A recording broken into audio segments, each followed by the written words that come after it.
That night, sitting in my home office, staring at the credit card statements spread across my desk, the numbers hit me harder than any argument ever could. $18,000. In 6 months. Spent by the woman who couldn't be bothered to make my 11-year-old daughter a sandwich. It wasn't just about the money, it was the chilling, undeniable proof of where her priorities truly lay.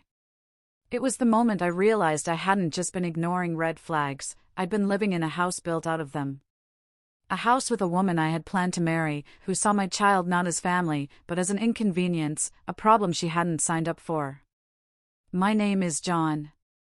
I'm 37, and I've been a single dad to my daughter, Clara, since she was 6. Her mother, Sarah, my wife, lost her battle with cancer. Those first few years without Sarah were brutal. Just Clara and me, fumbling through life, trying to figure out how to be a family of 2 when we'd lost the person who held us together. Learning to cook meals that didn't come from a box, figuring out how to braid hair for school pictures, sitting through every parent-teacher conference alone while other couples whispered about the widower who couldn't even fold his kids' gym clothes right. I met Brenda about 2 years ago. It was at a work conference in Portland, Oregon. She was sharp, funny, worked from home doing freelance marketing. For the first year, everything just clicked. She'd join us for weekend breakfasts, genuinely laugh at Clara's jokes about her math teacher, even helped pick out a new backpack for the school year.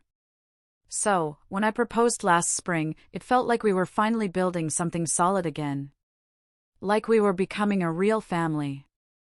Brenda moved into my house a few months after we got engaged. And that's when the cracks started to show. They were small at first.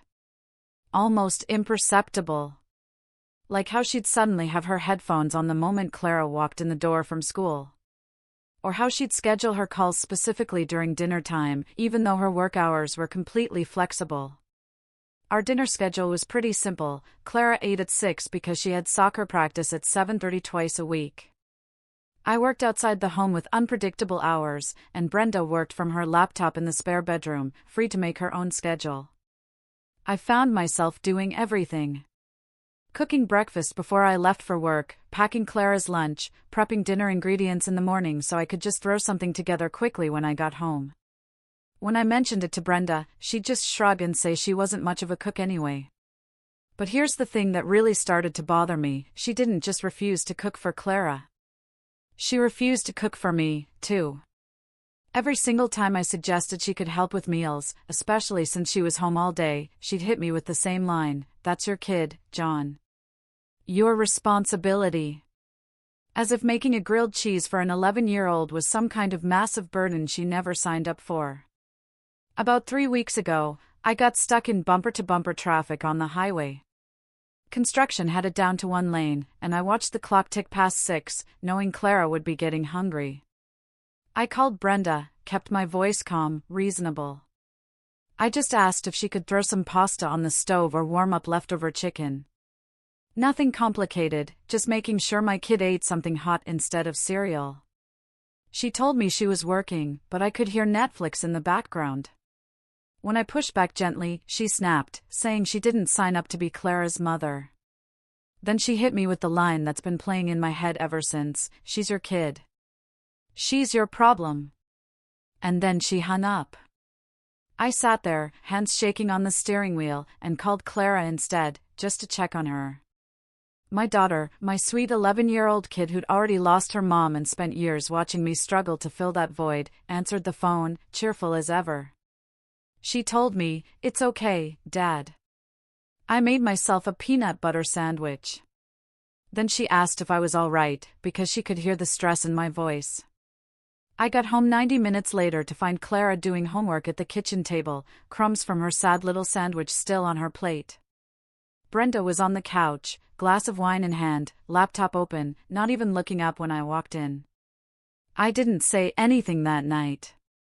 I just quietly made Clara a proper dinner with vegetables and protein, sat with her while she told me about her science project, then tucked her in and read 2 chapters of the book we were working through. The whole time, I kept thinking about how Brenda had been home all afternoon, had walked past Clara probably a dozen times, and couldn't be bothered to put a frozen pizza in the oven for a kid who never asked for anything and always said please and thank you. That was the moment I started really paying attention to the pattern.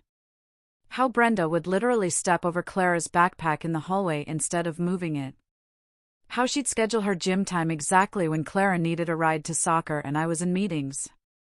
How she'd suddenly need to make an urgent work call whenever Clara asked for help with homework, even though a quick search on a tablet could have answered it in 10 seconds.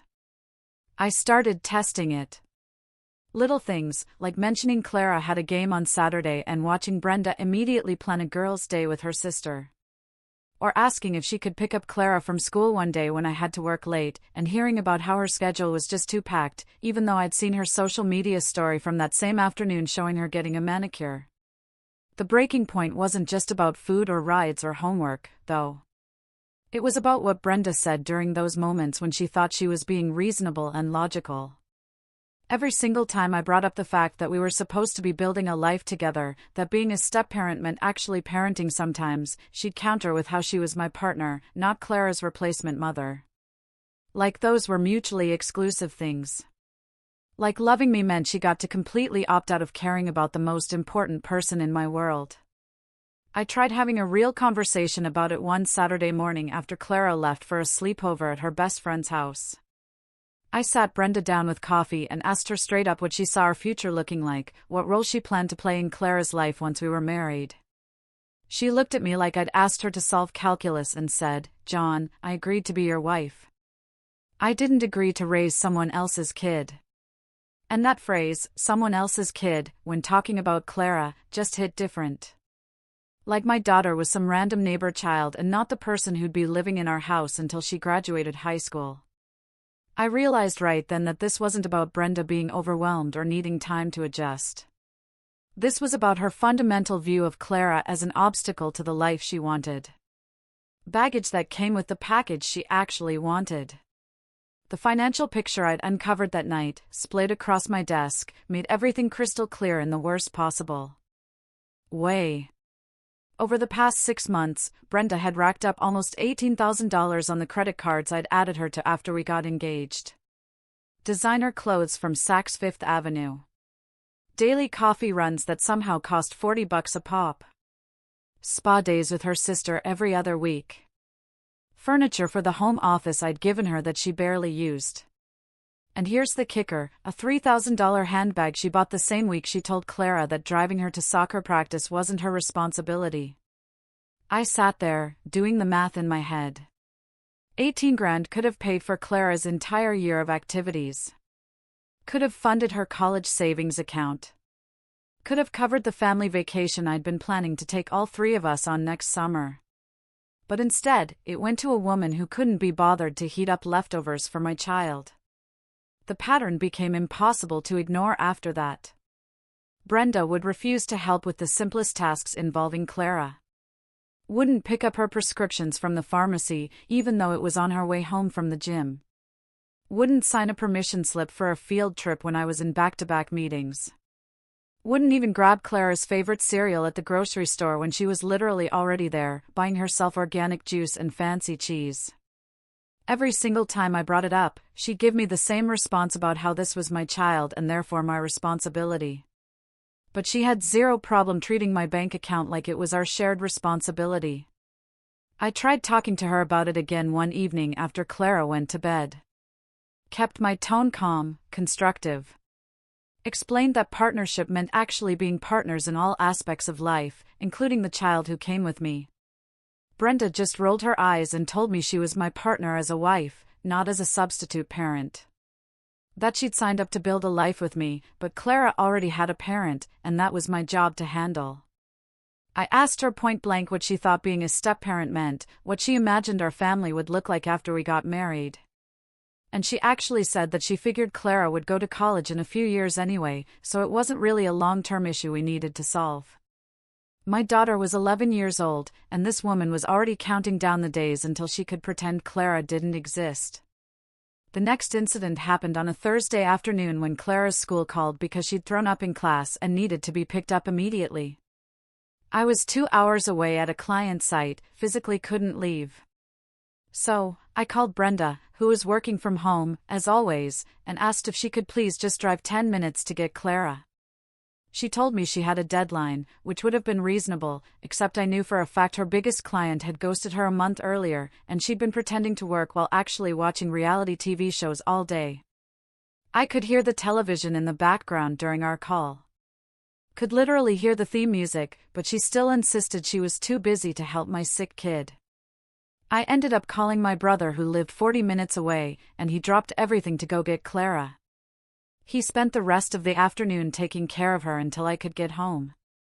And when I walked in that evening, Brenda didn't even ask how Clara was feeling. That was the moment something inside me just snapped into place. This cold clarity that I'd been trying to force a relationship with someone who saw my daughter as an inconvenience at best and a burden at worst. I spent the weekend watching Brenda's behavior with this new awareness. Saw how she'd leave rooms when Clara entered them. How she'd put her headphones in the second Clara started talking about her day. How she'd schedule her entire life to avoid any possible interaction with an 11-year-old kid who just wanted to feel like she had a family again. Monday morning, I called the credit card companies and canceled every single card I'd added Brenda to. Didn't give her a warning. Didn't have a discussion about it. Just cut off her access to my money the same way she'd cut off any responsibility for my child. She found out around noon when her card got declined at some boutique downtown. She called me, absolutely screaming about financial mistreatment, about how I'd embarrassed her in front of the sales staff, and how dare I make decisions about our finances without consulting her. I let her finish her rant and then said very calmly, "My daughter isn't your problem, remember? Well, then your credit card bills aren't mine." The silence on the other end of that call was absolutely deafening. She tried arguing that we were partners and partners shared resources. So, I reminded her that partners also shared responsibilities, including the one she'd been very vocal about not wanting. Brenda showed up at my office an hour later, mascara running, doing this whole performance about how she didn't understand where this was coming from and how we needed to communicate better. But I just showed her the spreadsheet I'd made with every single time she'd refused to help Clara next to every charge she'd made on my cards. $18,000 in 6 months while she couldn't spare 30 minutes to take my kid to soccer practice. Couldn't manage to order pizza when I was stuck at work. Couldn't find it in herself to care about a child who'd already lost one parent. The change in Brenda's behavior was immediate and absolutely transparent. Suddenly, she was offering to make dinner every night, asking Clara about her homework, volunteering to drive her to practice, even suggested a girls' day at the mall together, which Clara looked absolutely confused about since Brenda had never shown interest before. I watched this performance play out over the next week. Brenda playing the role of devoted stepmother-to-be, posting photos with Clara on her social media with captions about blended family life. Making elaborate breakfasts that, honestly, Clara didn't even like because Brenda had never bothered to learn what foods my kid actually enjoyed. The whole thing was so obviously fake. So clearly motivated by wanting her access to money back rather than any genuine affection for Clara. And it made me angrier than the original neglect had. At least before she'd been honest about not caring.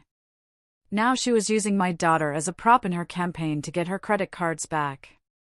I started paying closer attention to how Brenda interacted with Clara during this sudden transformation. Noticed how forced her smiles were. How she'd check her phone constantly while pretending to help with homework. How she'd suggest activities that were really just shopping trips where she could hint about things she wanted to buy. One night, I overheard her on the phone with her sister, talking about how she just needed to keep up the act until I calmed down and reinstated her cards. How it was ridiculous that she had to pretend to care about some kid just to access what should be her money anyway since we were practically married. That conversation told me everything I needed to know. This wasn't a woman who'd made mistakes and wanted to change. This was someone who fundamentally saw my daughter as an obstacle between her and the lifestyle she wanted. And no amount of fake dinners or forced smiles would ever change that core truth about who she was. I knew I had to end things with Brenda, but I wanted to do it strategically. Wanted to make sure I had everything documented, because something in my gut told me this wasn't going to be a clean break. I started taking screenshots of her text messages, the ones where she complained to her friends about having to deal with my baggage. Saved the credit card statements with all her charges highlighted.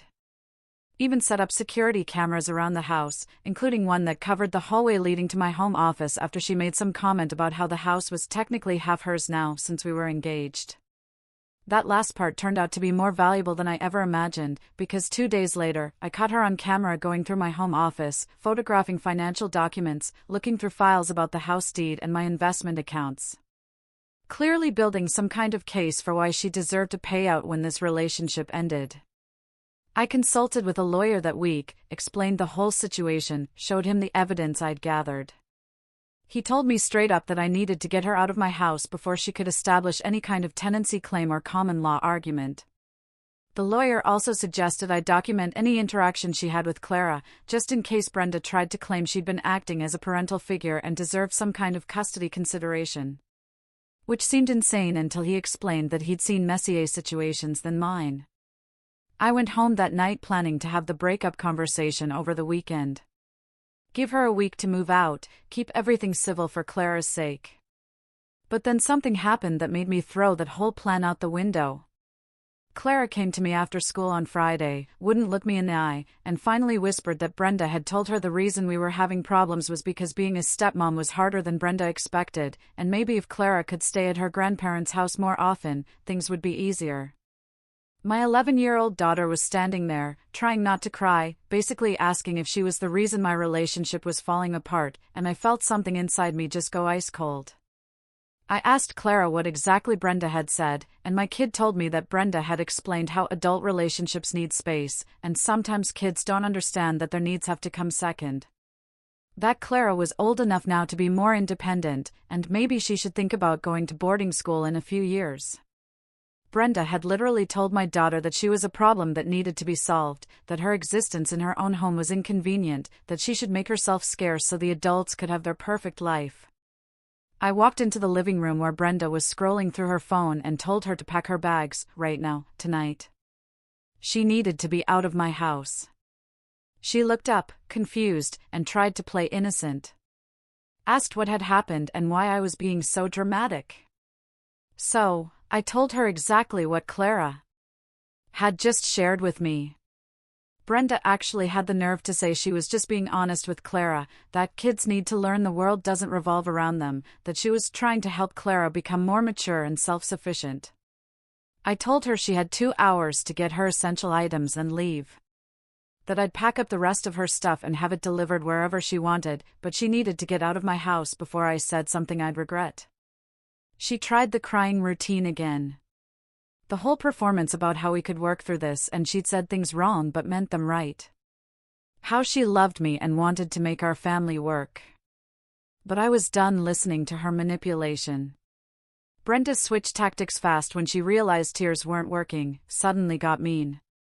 Started yelling about how I was going to regret this, and she'd been supporting me emotionally through single parenthood, and I owed her for the time she'd invested in this relationship. I reminded her that the only thing she'd invested was my money, and she could consider those $18,000 her severance package for the job she never actually did. She left that night screaming threats about lawyers and lawsuits, saying she'd take me for everything I had, that she had rights as my fiancée, and I couldn't just throw her out like garbage. I changed the locks the next morning and installed a camera doorbell because I had a feeling this wasn't over. Brenda started flooding my phone with messages, alternating between begging me to reconsider and threatening legal action. Her family got involved, sending me long texts about how I was making a mistake, and Brenda really loved Clara deep down and just needed time to adjust to stepmom life. But I didn't respond to any of them and just focused on making sure Clara understood that none of this was her fault, that she was never a problem and never would be. That any adult who couldn't love her wasn't someone we needed in our lives. The real nightmare started 2 weeks later when Brenda's lawyer sent me a demand letter claiming she was entitled to compensation for her contributions to the household, that she'd been functioning as a domestic partner and caretaker and deserved financial consideration for the dissolution of our relationship. I forwarded it to my lawyer, who actually laughed and said this was one of the weaker claims he'd seen, especially since I had documentation of her actively avoiding any caretaking responsibilities. We filed a counterclaim for the unauthorized charges she'd made on my credit cards, attached all the statements and her text messages about how Clara wasn't her problem, included the camera footage of her going through my private files without permission. Brenda's case fell apart pretty quickly once discovery started. Turns out she'd been telling her friends and writing about her plan to marry me for financial security and then eventually push for Clara to live elsewhere so we could have freedom. Her lawyer saw those messages and basically told her she had no case, that if anything, she was lucky I wasn't pursuing criminal charges for theft and unauthorized access to my accounts. We settled out of court. Brenda had to pay back $4,800, which was nowhere near what she'd actually spent, but my lawyer said getting anything back was a win. And she had to sign an agreement that she'd have no contact with Clara ever again, which was honestly worth more to me than any money. The judge also issued a restraining order after Brenda showed up at Clara's school one afternoon, trying to talk to her, claiming she just wanted to say goodbye properly, but really trying to manipulate my daughter one last time.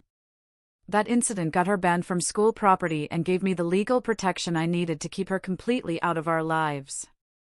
3 months later and things are finally peaceful again. Clara's doing better in school now that she doesn't have someone in her house making her feel unwanted. We've got our routines back, and honestly, I'm not even thinking about dating because my focus is exactly where it should be, on being the dad my daughter deserves. This whole experience taught me why documentation matters in relationships, and why protecting your children should always come before salvaging a partnership with someone who sees them as obstacles. The real victory here wasn't the legal settlement or the restraining order. It was a father choosing his daughter's emotional well-being over his own desire for companionship. What would you have done in my position?